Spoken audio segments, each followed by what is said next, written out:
Olá, sejam bem-vindos ao Finanças a Contar desta semana. O aumento da inflação e as taxas pouco atrativas dos depósitos bancários são factos incontornáveis do atual cenário socioeconómico português, com forte impacto no bolso dos portugueses. Perde-se poder de compra e, sobretudo, capacidade de poupar. Já ouviu falar em criptomoedas? Serão soluções de investimento para a obtenção de rendimentos interessantes? Mas como? Para conhecermos melhor estas soluções, promover uma literacia financeira acessível a todos nesta matéria, é necessário falar cada vez mais sobre este tema. E por isso mesmo, temos connosco para esclarecer todas as dúvidas o Pedro Borges, CEO e co-fundador da Criptoloja, a primeira corretora de criptomoedas autorizada pelo Banco de Portugal.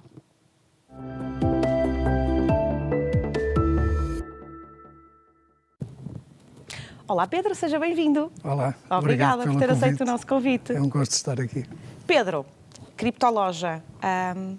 Para quem não conhece, o que é então a Criptoloja? Então, assim, de uma forma simples, a Criptoloja é uma corretora onde, ao contrário das corretoras tradicionais, se compram e vendem ações. Na Criptoloja as pessoas podem trocar moeda fiduciária, neste caso euros por criptomoedas, criptomoedas por euros e, claro, criptomoedas umas pelas outras. Portanto, os ativos transacionados são precisamente aqueles que referiu exatamente. agora. Porquê que nos ativos digitais, e passo a citar, a regulação é importante, mas podia, de certa forma, ser facilitada? Então, a regulação é importante em qualquer atividade, não é? Certo. Em qualquer indústria. Aqui a questão do facilitar tem a ver, e às vezes confunde-se um pouco o facilitar com a não existência da regulação, e não é isso que me refiro e quando referi isso. A regulação deve ser simples. E, por outro lado, deve ser uma regulação que não traga muitos custos. Porquê? Claro. Porque, por vezes, a adaptação das próprias estruturas a exigências de regulação muito pesadas acabam por tornar inviável a entrada de mais parceiros e de mais agentes na própria indústria. Portanto, eu vou usar uma expressão um bocado brejeira, mas devemos evitar aquela regulação em que se permite ter o talho aberto, mas depois não se pode ter animais mortos lá dentro. Desculpa, mas é um pouco por aí. Portanto, não encarecer a atividade, não encarecer as estruturas, até para ficar mais aberta a todas as pessoas, e que não se caia por vezes em regulações ou normas contraditórias, não é? Que depois, com o passar do tempo, em que estão sempre a surgir coisas novas. E é um pouco a esse nível que me refiro. E para quem não está habituado a este tipo de ativos e não sabe investir, não é? Porque há muita gente que não sabe investir, torna-se ainda mais complicado se não houver quer essa regulação também, mas também se for mais complicada, não é? Em termos de informação. Sim, é assim, a regulação deve ser sempre pela positiva. E qualquer regulação ou qualquer... às vezes não é só a forma de regulação obrigatória, ou qualquer boa prática que também promova o esclarecimento, a formação, a educação, obviamente que isso é sempre bem-vindo, principalmente nesta indústria, que é obviamente uma indústria nova. Não é? Acha que ainda existe muita insegurança quando falamos neste tipo de ativos? Existe muitíssima insegurança, não é muito, existe muitíssima, e o motivo é um pouco o que estávamos a falar, portanto é o desconhecimento. Claro. Portanto, a literacia não só financeira, mas neste caso também digital é obviamente importante. Depois o que fica, quando não se sabe muito sobre os assuntos, são sempre as histórias más, digamos assim, e isso provoca algum receio e por vezes até crenças que são exatamente o contrário. Portanto, há muita insegurança, mas tem uma razão que é o desconhecimento, claro, que é muito grande ainda. E agora, pegando neste desconhecimento que existe sem dúvida nenhuma, mais ainda diria eu numas idades do que comparativamente com outras, e já vamos falar um bocadinho sobre isso, como é que nós podemos mudar isto para olharmos para isto de forma diferente? Então mudar é um pouco o que nós fazemos na Criptoloja e passa a publicidade. Portanto, tem que haver uma aposta forte na educação, uma aposta forte na formação, o explicar o que é esta nova economia, explicar que, por exemplo, dentro das criptomoedas, que chamamos criptomoedas, há coisas muito diferentes, portanto, e fomentar sempre, como sempre, a autoeducação, que isso é algo que que ninguém pode substituir e temos que ser nós próprios também a procurar e tentar nos informar-nos e sair um pouco, isto também para os outros ativos, sair um pouco só da lógica do preço e do ou vou ficar rico ou vou ganhar muito dinheiro. Certo. Tudo tem que ter uma preparação e tudo tem que ter uma lógica e os criptoativos não fogem também a essa regra. Educação e autoformação é essencial. Falando aqui e buscar um bocadinho o que já falamos aqui, quem é o vosso perfil de cliente? Provavelmente mais jovem. Presumo eu. Sim, é assim, nós temos portanto, temos clientes de todas as idades e portanto, temos bastantes clientes, e desde jovens até pessoas de mais idade.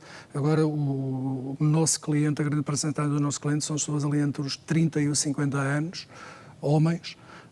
Uma vez que temos isso traçado, e é claro. O que é, portanto é um dado claro. meramente estatístico. Claro que as gerações mais jovens... Eu trabalhei muitos anos na indústria financeira tradicional, em banca de investimento e corretagem online. E na altura, as pessoas mais novas não estavam tanto dentro das plataformas e comprar e vender ações.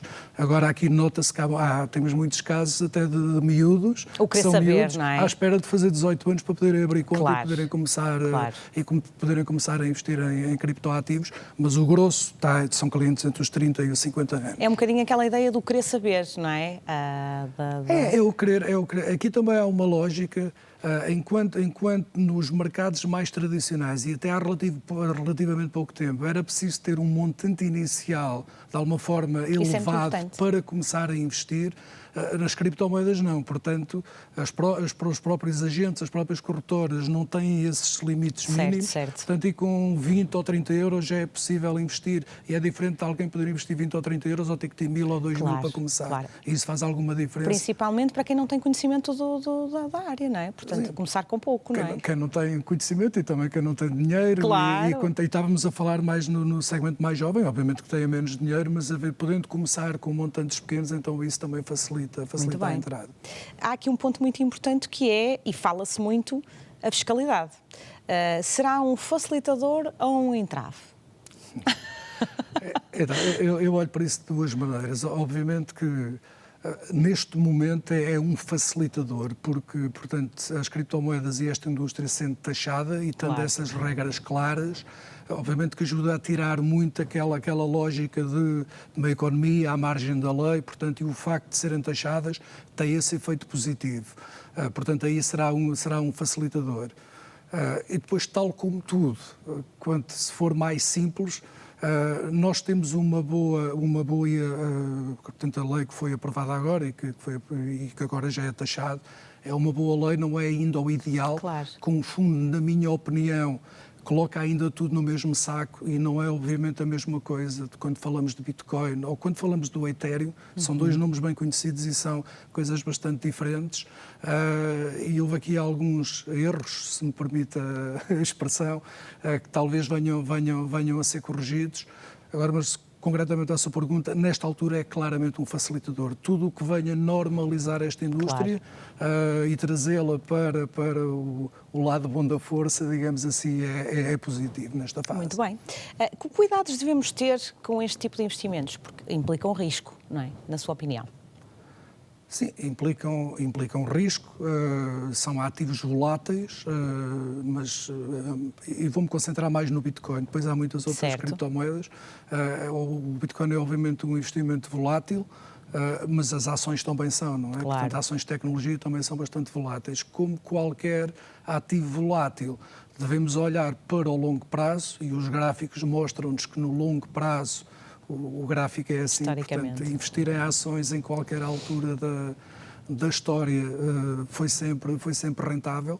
O Bitcoin tem uma história mais curta, mas ainda assim tem uma tendência ascendente, é aliás o ativo mais valorizado da história, pelas próprias características que tem, que o tornam uma ótima reserva de valor, na minha opinião, é de querer que continue assim.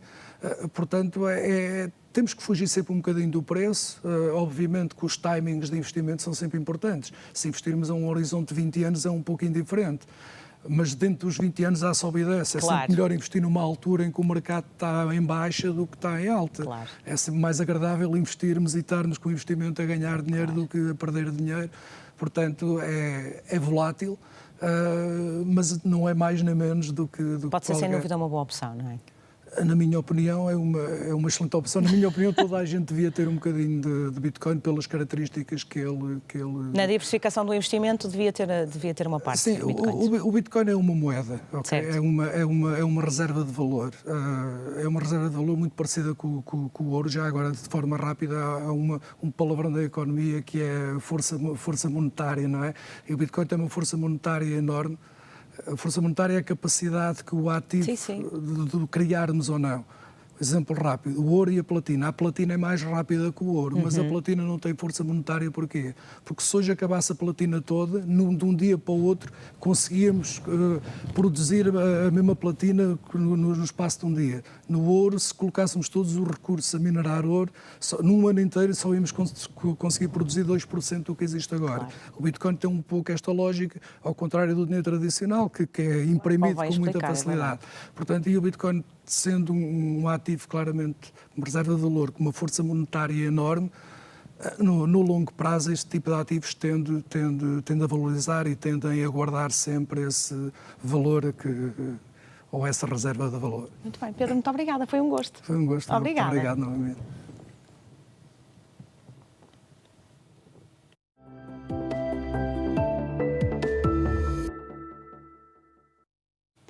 Há cada vez mais clientes e empresas a utilizar criptoativos como meio de transação.